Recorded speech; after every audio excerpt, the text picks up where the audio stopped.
Selamat datang di kota Mojokerto, Jawa Timur. Kota yang begitu kental dengan kisah kerajaan Majapahit ini ternyata juga menyimpan jejak sejarah bangsa yang lainnya.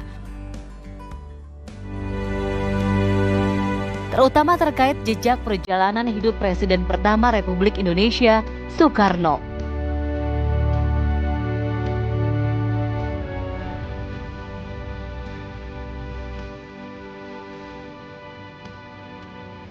Patung Soekarno kecil ini berada di SD Negeri Purwotengah 1 Mojokerto. Bukan tanpa alasan, patung tokoh proklamator Indonesia dibangun di halaman sekolah dasar yang diperkirakan sudah berdiri sebelum tahun 1901 ini.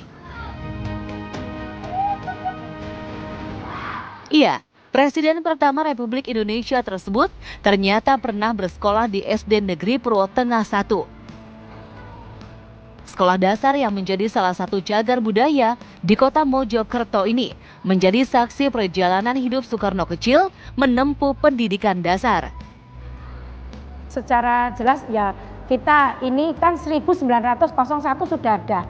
Dulunya kan sekolah ini bernama Ongkoloro. Setelah itu menjadi sekolah rakyat SR. Setelah itu sekolah ini menjadi nama Purwotengah. Purwotengah ini kan memang ini daerah Kelurahan Purwotengah. Di Mojokerto, Soekarno bersekolah di Tweedy Inland School atau Sekolah Ongkoloro untuk anak-anak Bumi Putra. Saat naik ke tingkat 5, sang ayah Raden Sukemi Sosrodihardjo memindahkan Soekarno ke Europe Leisure School atau ILS agar memiliki kualifikasi untuk melanjutkan pendidikan ke tingkat selanjutnya. Proklamator kemerdekaan Indonesia tersebut diperkirakan bersekolah di Mojokerto pada rentang waktu antara 1909 hingga 1912. Kalau di kota Mojokerto mulai tahun 1907. Juga ada di buku penyambung lidah begitu. Kalau sekolah di SD Purwotengah atau dulunya bernama Ongkoloro itu kelas 2 sampai kelas 4. Terus dipindahkan oleh bapaknya ke ELS yang sekolah dasar sama sekolah lanjutan, karena sekolah Ongkoloro ini tidak bisa melanjutkan ke sekolah yang lebih tinggi.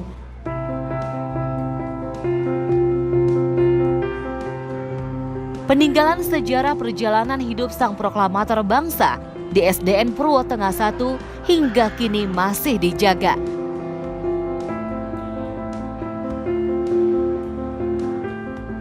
Di kelas dengan struktur bangunan tua ini, terdapat bangku belajar dari kayu dan papan tulis yang diyakini digunakan oleh Bung Karno saat belajar di SD Negeri Purwotengah 1. Kelas ini sengaja dikosongkan dan tidak dijadikan sebagai tempat belajar mengajar dalam upaya untuk menjaga ingatan sejarah tentang sang tokoh bangsa. Papan sama bisluit ya. Bangku ini diperkirakan ya 1900-an itu nih bangku ini. Untuk papan itu saya temukan itu terpendam di tembok. Jadi papan ini terpendam lalu tertutup dengan papan yang biasa, lalu tertutup lagi dengan papan yang geseran itu. Jadi kita waktu itu ditanya saya juga, Bu, barangkali menemukan barang apa yang ada di Purwotengah, dicari Bu gitu. Termasuk kursi yang di belakang yang tinggi itu dulunya dipakai guru untuk mengajar. Ya, 5 kelas ini bangunan tahun 1800-an itu.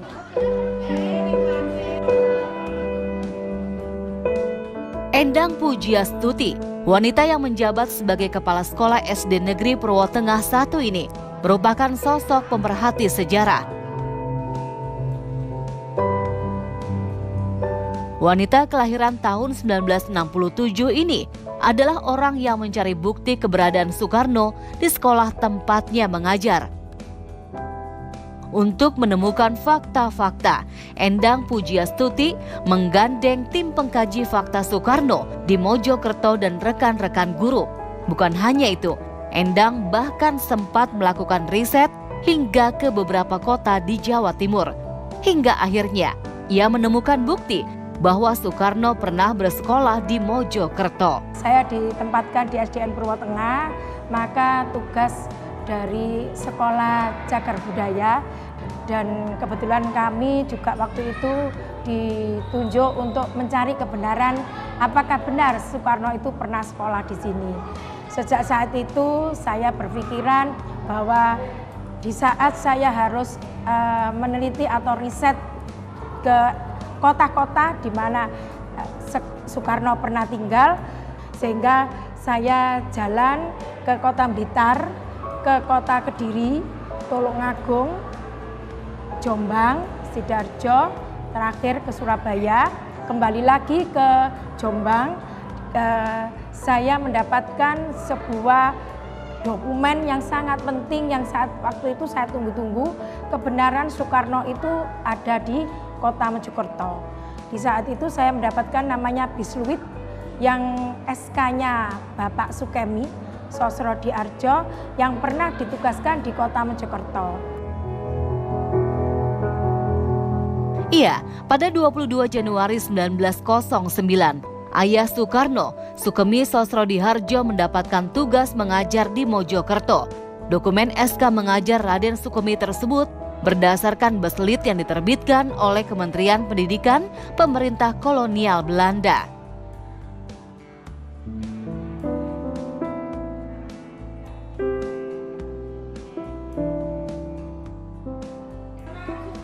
Bagi Endang Pujiastuti, Soekarno bukan hanya tokoh bangsa. Bapak Proklamator Indonesia itu telah menjadi tokoh yang dikaguminya. Terlebih, Soekarno memiliki ingatan sejarah dengan kota tempat tinggalnya, Mojokerto.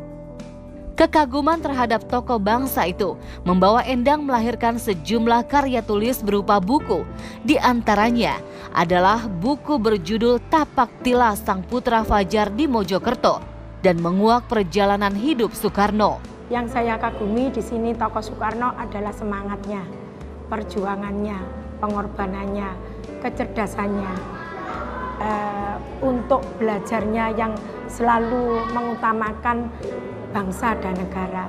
Ini saya terapkan kepada guru-guru juga, di mana selalu semangat Soekarno, sehingga gurunya, siswanya juga seperti itu.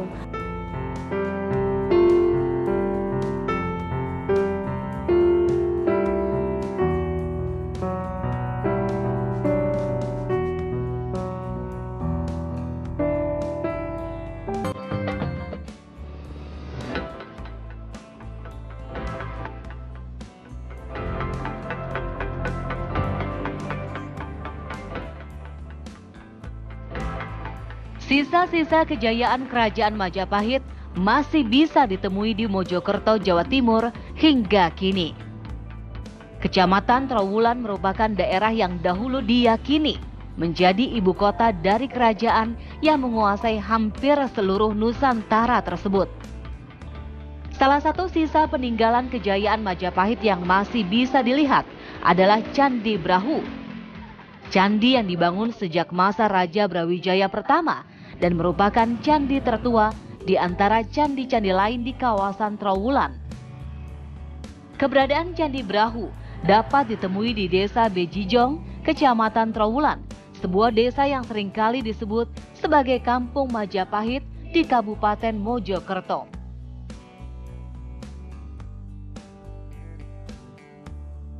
Tak hanya kaya akan situs sejarah, Desa Bejijong juga memiliki kearifan lokal dari peninggalan Kerajaan Majapahit dalam keseharian hidup masyarakatnya. Kini dikenal sebagai desa wisata, Bejijong sudah lama tersohor sebagai kawasan pusat kerajinan cor logam. Sebagian besar masyarakat desa Bejijong mempertahankan keahlian membuat kerajinan patung yang merupakan warisan leluhur secara turun-temurun.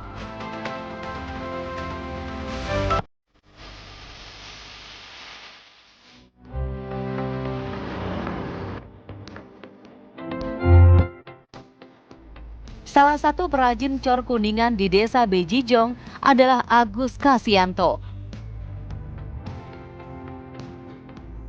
Sejak usia anak-anak, pria berusia 45 tahun ini sudah menekuni dunia kerajinan cor kuningan yang kala itu merupakan mata pencaharian orang tuanya. Ya, kebetulan orang tua itu ada kesibukan pekerjaannya itu pembuatan patung. Dalam arti pembuatan patung dari bahan baku logam yaitu kuningan, emas, perak, tembaga. Di situ kita membantu mulai dari proses pembuatan awal lilin sampai pola lilin sampai akhirnya menjadi kuningan. Itu setiap hari kita lakukan rutin setiap hari itu.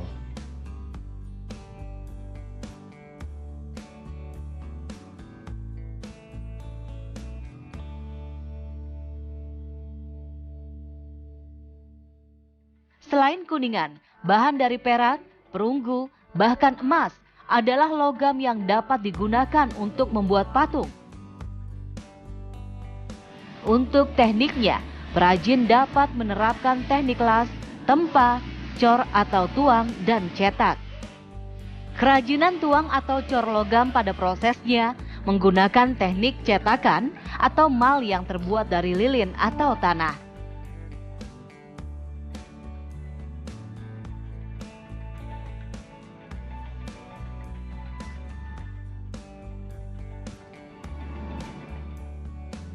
Setelah meleleh, cairan logam kuningan kemudian dituang ke dalam cetakan.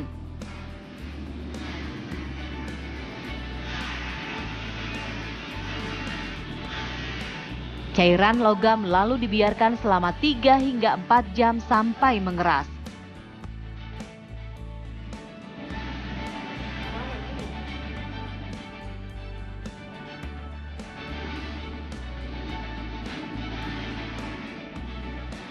Setelah cairan logam sudah terbentuk sesuai cetakan, proses selanjutnya adalah mengeluarkan logam dengan cara memecah cetakan. Untuk memperoleh hasil cetakan yang maksimal, logam kemudian dihaluskan dengan amplas agar lebih rapi dan mengkilap.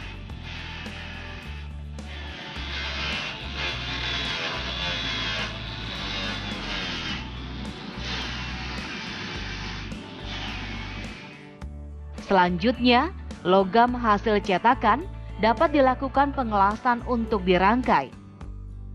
Tentu saja, proses ini dilakukan dengan menyesuaikan permintaan dari pelanggan. Kebetulan proses sesuai apa yang dilihat, tadi banyak tahapan-tahapan mulai pola sampai menjadikan barang finishing. Sudah di galeri itu kurang lebih ada 17 sampai 20 tahapan. Itu untuk menjadikan barang untuk sudah jadi ready di galeri atau diambil sama yang pemesan itu. Sebulan pesanan 10 biji dengan 100 itu kurang lebih 3 minggu. Dengan kita melihat cuaca, kalau cuaca hujan seperti ini kurang lebih ya 2 kali lipatnya. Kalau musim kering itu insya Allah 2 minggu sudah kelar.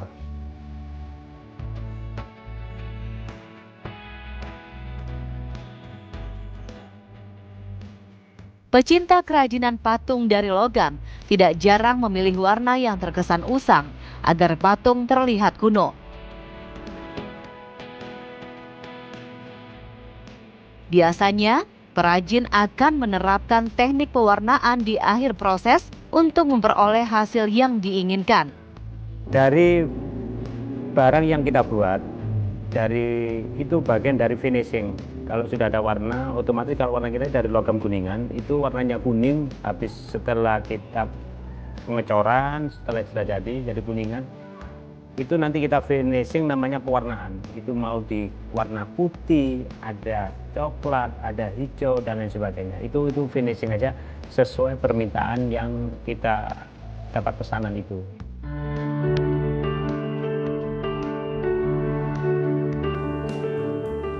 Agus Kasianto ternyata tak hanya sebagai perajin patung logam, ia juga merupakan seorang kolektor benda-benda kuno. Agus mengoleksi patung-patung antik yang diyakini merupakan peninggalan dari kerajaan Majapahit. Untuk barang galian itu memang ikut paling tidak itu kita itu ikut menyelamatkan lah daripada barang-barang yang apa ya, di desa kita itu kebetulan Kecamatan Trowulan adalah ibu kotanya Majapahit. Di situ banyak, desa kita itu banyak ditemukan bentuk-bentuk pecahan-pecahan baik dari logam, dari terakota, patung dari tanah liat, dari porselen, dari kaca itu dari logam itu banyak sering ditemukan, akhirnya banyak dikumpulkan, akhirnya dibawa ke tempat kita untuk paling tidak kita menyelamatkan di situ. Bagi Agus dan para pengrajin lain di desa Bejijong, motif ekonomi bukanlah satu-satunya tujuan mereka berprofesi sebagai perajin patung logam. Lebih dari itu, para perajin di desa Bejijong juga ingin melestarikan budaya warisan leluhurnya. Kita juga peduli akan budaya. Jadi salah satunya itu melestarikan budaya Majapahit dengan bentuk, yaitu kita membuat patung dengan motif-motif ada Buddha, ada Raja Majapahit, ada patung lain-lainnya, yaitu yang mana wujud-wujud itu yang pernah atau wujud orang yang dulu di zaman Majapahit.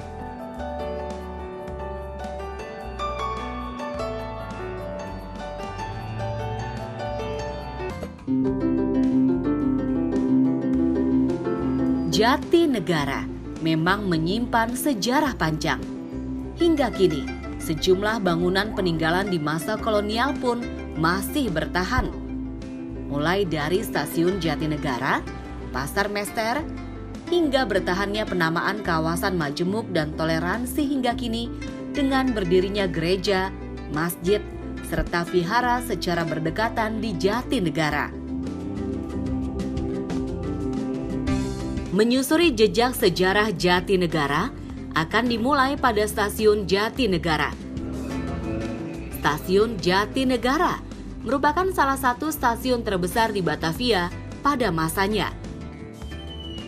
Karena dulu di stasiun inilah semua orang yang akan menuju kota Batavia akan turun di Stasiun Jatinegara.